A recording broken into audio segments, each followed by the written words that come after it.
Bonjour, je suis Nicole et aujourd'hui je suis ici avec Sarah. Nous sommes de jeunes reporters du lycée français de Prague et dans le cadre de la semaine des lycées français du monde, dont le thème est cette année centré sur la francophonie, nous avons le plaisir de réaliser l'interview d'un grand témoin de cet événement. Pour ce moment, nous recevons Monsieur Martin Boujol. Monsieur Boujol, bonjour. Bonjour. Vous êtes donc l'auteur du compte Instagram La Nuit sur Rameau, fort de plus de 272 000 abonnés et créateur de contenu dans le domaine de la littérature. Monsieur Boujol, en quoi consiste votre métier, le métier de créateur de contenu sur Instagram?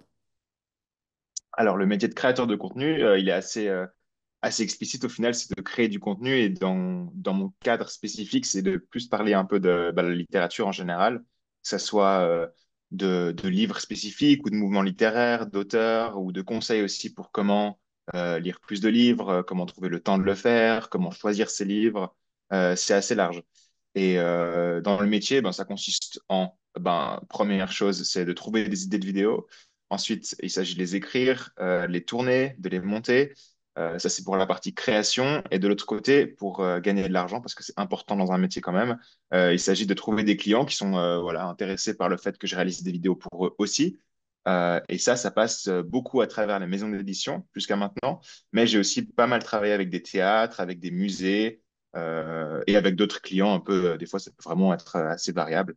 Et voilà, l'idée, c'est un peu de faire cette balance entre créer du contenu qui est fun pour sa communauté, trouver des gens qui sont d'accord de nous payer pour certains de ces contenus pour qu'on puisse continuer à payer notre loyer. Et c'est une balance de tout ça, en gros. Et comme l'influenceur peut être payé pour promouvoir des produits, des marques, des services, etc., euh, Mhm. vous vous comme un influenceur. Oui, oui, je pense, parce que pour moi, le mot influenceur, il est très large au final. C'est celui qui influence, quoi. Donc, je pense que nous, on a le terme de l'influenceur qui est sur les réseaux, donc qui a un gros compte Instagram, un compte YouTube, etc., et qui va influencer. Enfin, on a l'image de la personne qui, voilà, elle va s'acheter des bottes et du coup, tout le monde va acheter les mêmes bottes. C'est ça. Mais je pense que c'est aussi plus large. À mon sens, tout personnage qui a une certaine notoriété, ça peut être un président, ça peut être un acteur, ça peut être un écrivain, est un peu influenceur au final. Même un professeur de classe, j'ai l'impression, est aussi un influenceur parce qu'il influence ses élèves d'une certaine manière. Donc, je pense que beaucoup d'entre nous sont influenceurs. Juste le mot est un peu plus connoté aux réseaux sociaux, mais je pense pas que c'est forcément pertinent. Quelle porte vous a ouvert votre carrière de créateur de contenu? Je sais pas si j'ai eu des portes. Je pense que je les ai enfoncées, les portes. En final, j'ai juste fait des choses. Donc, si vous voulez, mon compte de base, c'était pas du tout l'idée de faire quelque chose qui soit un métier. C'était pas du tout mon métier de base. Mais j'ai juste fait par plaisir et petit à petit, des portes se sont ouvertes. Ah, en fait, tu as raison, des portes se sont ouvertes parce qu'au final, j'avais assez de vues, j'arrivais à trouver le bon ton pour parler de certaines choses et je pense qu'il y a des gens m'ont contacté pour que je commence à le faire pour leur compte aussi. Et là, je me suis rendu compte que c'était possible que ça devienne un métier.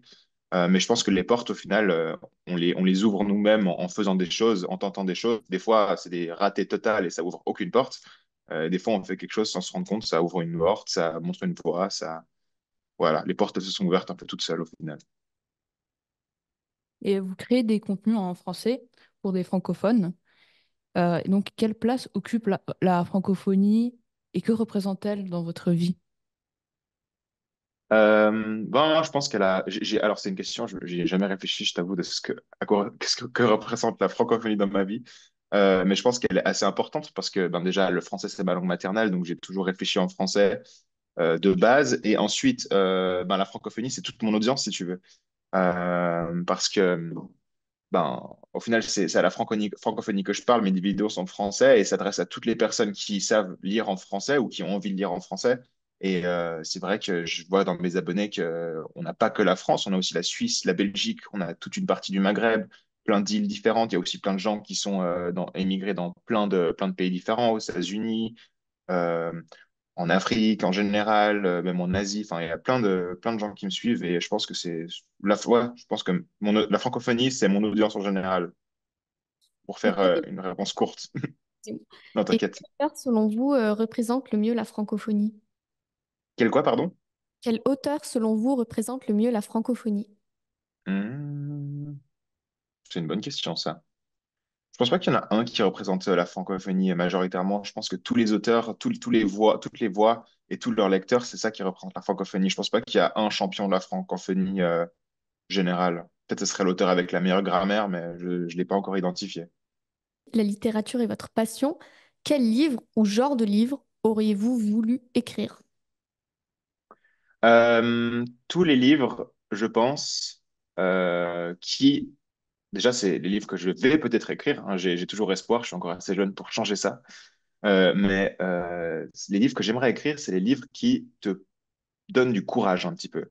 C'est les livres avec des grandes aventures où les personnages se surmontent, ils doivent franchir des obstacles, faire des grandes choses pour oser un peu faire ce qui est juste et parfois aussi oser devenir eux-mêmes, faire ce que leur cœur leur dit. Pour te donner quelques exemples, j'adore Romain Gary en ce sens. Je trouve qu'il est super pour ça. Vraiment un auteur qui se dépasse tout le temps. Saint-Exupéry, Joseph Kessel. Je pense que c'est à peu près ce genre de livre que j'aimerais bien écrire. Ou alors les livres qui donnent des leçons de vie, un peu des leçons philosophiques, tout en abordant aussi un peu l'histoire. Et là, je peux te citer Hermann Hesse, par exemple, ou encore Amin Malouf, que j'admire beaucoup. J'aimerais bien écrire un livre une fois qui soit au moins un tout petit peu aussi bien que eux, même si c'est un espoir un peu vain, mais je perds pas espoir. Quel est le livre qui vous a le plus marqué et pourquoi? Alors là, on revient encore une fois à la réponse d'avant, mais je crois que c'est La promesse de l'aube de Romain Gary, c'est ce que je dis à tout le monde. Donc j'avais commencé par lire Les Cerfs-Volants, justement en cours de français. Mais là, ça, j'étais plus jeune que vous, je crois. J'avais 15 ans, quelque chose comme ça. Je sais pas comment c'est vos années, mais je crois que j'étais au collège, dernière année du collège, donc en quatrième, si je me trompe pas. Troisième, c'est ça. Troisième. Voilà. Ouais, parce que non, c'est que la Suisse, c'est pas pareil, toutes les classes et tout, je m'en mêle un petit peu. Donc j'avais lu Les Cerfs-Volants, j'avais beaucoup aimé, et par la suite, j'avais lu La promesse de l'aube, qui est justement pour moi vraiment cette démonstration de courage. Donc je sais pas si vous l'avez lu, vous, mais en gros, c'est l'histoire de ce. Bah, je vais le résumer pour le Oui, show. on l'a lu. Mhm. Ah bah, trop bien.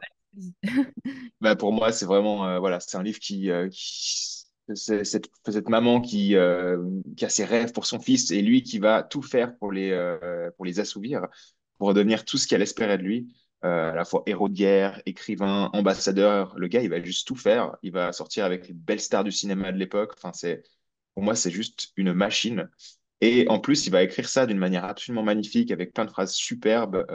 C'est encore aujourd'hui reconnu comme un héros national, mais aussi un héros littéraire. Enfin, ouais, pour moi, ce livre, je crois que c'est mon livre préféré. Et quel message souhaitez-vous passer aux jeunes d'aujourd'hui qui passent de plus en plus de temps sur les réseaux sociaux?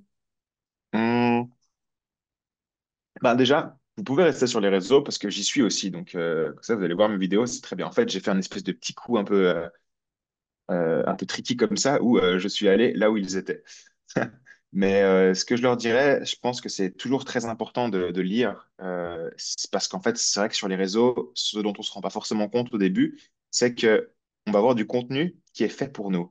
Ça veut dire que c'est du contenu qui va nous plaire et c'est du contenu qui est vraiment fait pour les idées qu'on a déjà. Donc, si tu votes à droite, tu vas voir que des choses de droite. Si tu votes à gauche, tu vas voir que des choses de gauche. Si tu penses que l'avortement, c'est pas bien, tu vas voir que des trucs qui vont te conforter dans cette opinion. Alors que dans les livres, il n'y a pas cette curation de l'opinion. Et en fait, tu vas pouvoir lire des choses différentes qui ne seront pas forcément faites pour toi, mais qui vont aller des fois dans un sens inverse à tes opinions. Et j'ai l'impression que pour que quelqu'un se forge un esprit critique, c'est toujours hyper important de se défendre avec des opinions différentes. Et ceux qui souhaitent créer du contenu dans le futur, peut-être? Juste le faire. Faut juste le faire direct. Faut pas se poser des questions trop sur ah mais comment est-ce que je vais faire et le son au niveau technique et ah j'ai pas d'idée et ah mais je sais pas monter. Tu sais rien faire au début. Faut juste le faire. Ta première vidéo, elle va être très nulle. Ta seconde vidéo, elle va être aussi très nulle, mais un petit peu moins nulle que la première si t'es malin. Et au final, c'est un peu comme ça que tu avances. Moi, si tu veux, je regarde en fait des fois des vidéos que j'ai fait il y a ne serait-ce que 6 mois et je les trouve terriblement nulles. Et celles que j'ai fait il y a un an, trop la honte. Et celle que j'ai fait 2 ans, je te dis même pas à quel point j'ai plus envie de les voir. Et c'est là que tu vois qu'en fait, la courbe de progression, elle continue tout le temps. Mais c'est qu'une fois que tu as fait vraiment une centaine de vidéos pas terribles que tu peux commencer à faire des choses qui ont une certaine forme. Et ouais, je pense que mon meilleur conseil, c'est juste de se lancer tout de suite et de gagner de l'expérience. Auriez-vous une lecture en particulier à conseiller, notamment aux élèves qui passent leur baccalauréat à la fin de cette année scolaire? Hmm. Aux élèves qui passent, je pense que ça dépendrait les œuvres du bac que vous avez cette année, mais une œuvre qui passe tout le temps, euh, c'est un livre qui est assez court, qui est assez chouette, que je recommande un peu à tous les gens un peu plus jeunes. Je reste sur Amin Malouf, on reste sur les mêmes auteurs. Mais un livre qui m'avait beaucoup marqué, moi, quand je l'ai lu à peu près à cet âge, justement, c'est Les Jardins de Lumière de Amin Malouf.